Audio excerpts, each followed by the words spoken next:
Greetings, my name's Alexander Smith. Thank you all for coming.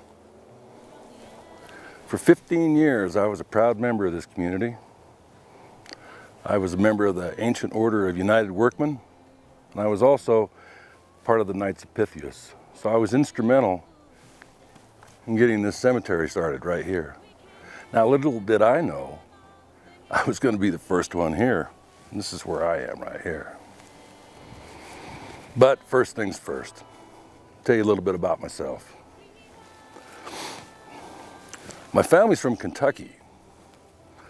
They moved to the fertile soils of Iowa to farm. And I was born in December 16th, 1842. I was raised on a farm. I fought for the Union Army. I was in the Civil War. I was a cavalryman. I was in Iowa's 4th Volunteer Cavalry. That's what these bars are for right here. These are the cross sabers. That's for cavalry.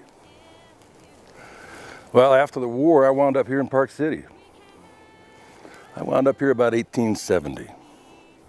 Now in 1870, this town was booming because in '68, they'd found silver here.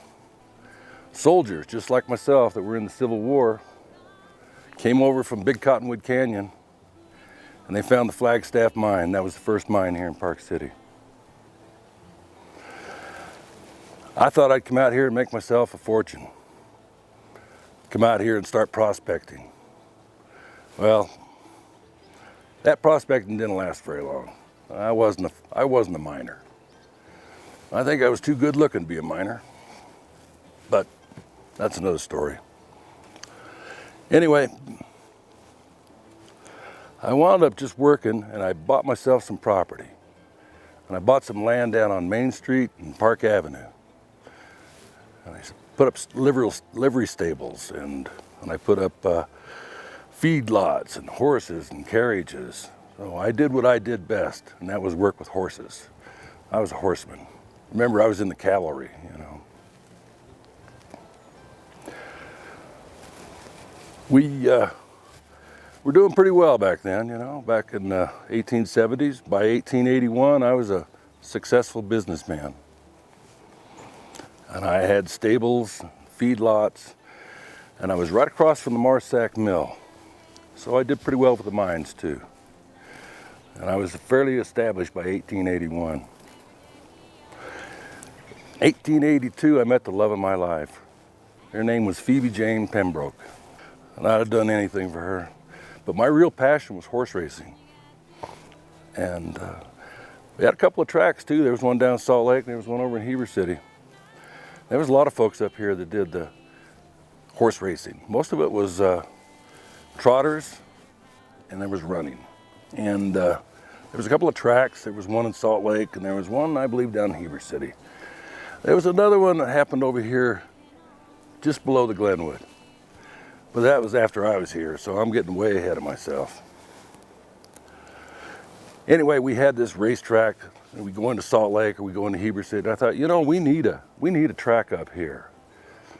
So a bunch of friends of mine, we got together, we went over to Deer Valley, we put in a straight track.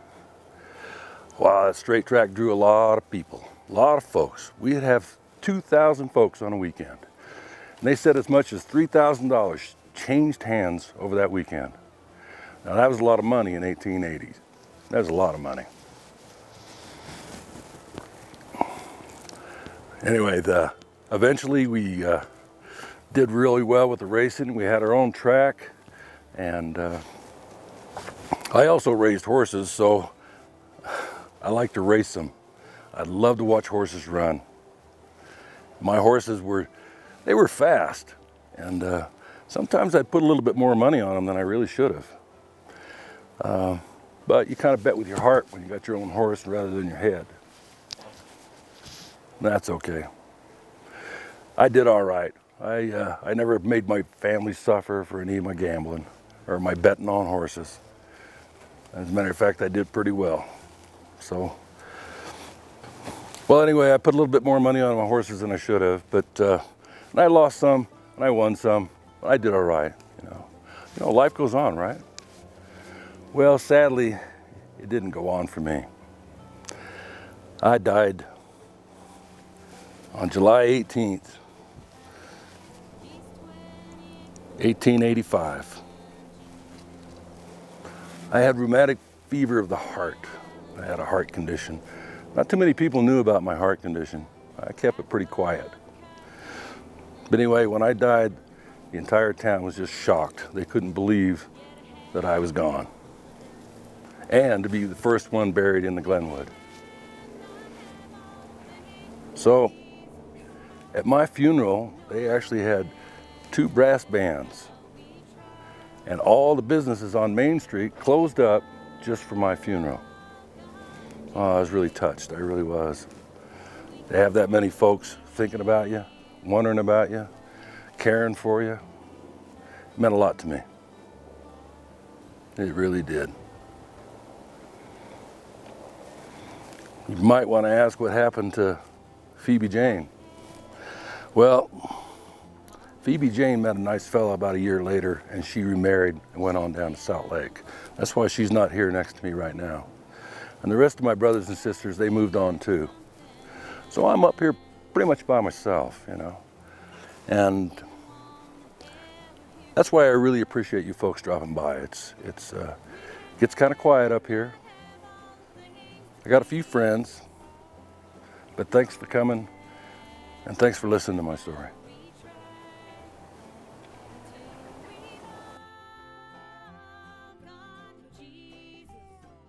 Glenwood Cemetery is in desperate need of restoration of these fragile headstones and the cemetery grounds in which they rest. Please join Park City Museum's efforts to preserve these beautiful pieces of art while protecting and promoting our historical legacy. Donate by visiting the website below and be a part of keeping Park City's history alive. Thank you.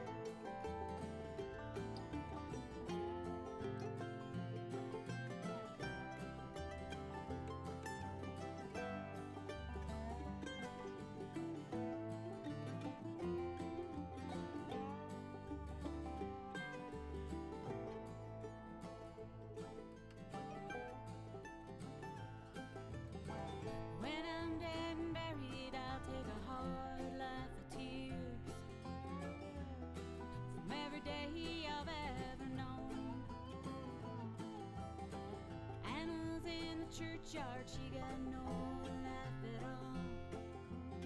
She only got these words.